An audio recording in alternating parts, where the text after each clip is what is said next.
بسم اللہ الرحمن الرحیم۔ السلام علیکم۔ صحیح بخاری سے حدیث نمبر 81۔ میں تم سے ایک ایسی حدیث بیان کرتا ہوں جو میرے بعد تم سے کوئی نہیں بیان کرے گا۔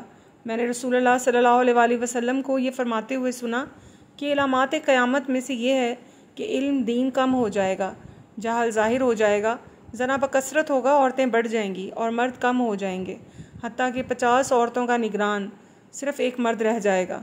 صحیح بخاری سے حدیث نمبر 82۔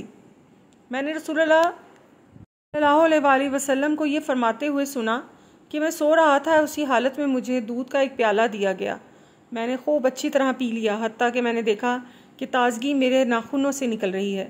میں نے اپنا بچا ہوا دودھ عمر بن الخطاب کو دے دیا۔ صحابہ رضی اللہ تعالیٰ عنہ نے پوچھا، آپ نے اس کی کیا تعبیر لی؟ آپ صلی اللہ علیہ وآلہ وسلم نے فرمایا، علم۔ صحیح بخاری سے حدیث نمبر 83۔ حجۃ الوداع میں رسول اللہ صلی اللہ علیہ وآلہ وسلم لوگوں کے مسائل دریافت کرنے کی وجہ سے منا میں ٹھہر گئے تو ایک شخص آیا اور اس نے کہا کہ میں نے بے خبری میں ذبح کرنے سے پہلے سر منڈا لیا ہے۔ آپ نے فرمایا، اب ذبح کر لے اور کچھ حرج نہیں۔ پھر دوسرا آدمی آیا، اس نے کہا کہ میں نے بے خبری میں رمی کرنے سے پہلے قربانی کر لی۔ آپ صلی اللہ علیہ وآلہ وسلم نے فرمایا، اب رمی کر لے اور پہلے کر دینے سے کچھ حرج نہیں۔ ابن عمرو کہتے ہیں، اس دن آپ صلی اللہ علیہ وآلہ وسلم سے جس چیز کا بھی سوال ہوا جو کسی نے آگے اور پیچھے کر لی تھی تو آپ صلی اللہ علیہ وآلہ وسلم نے یہی فرمایا کہ اب کر لے، کچھ حرج نہیں۔ صحیح بخاری سے حدیث نمبر 84۔ نبی کریم صلی اللہ علیہ وآلہ وسلم سے آپ کے آخری حج میں کسی نے پوچھا کہ میں نے رمی کرنے یعنی کنکر پھینکنے سے پہلے ذبح کر لیا۔ آپ صلی اللہ علیہ وآلہ وسلم نے ہاتھ سے اشارہ کیا اور فرمایا، کچھ حرج نہیں۔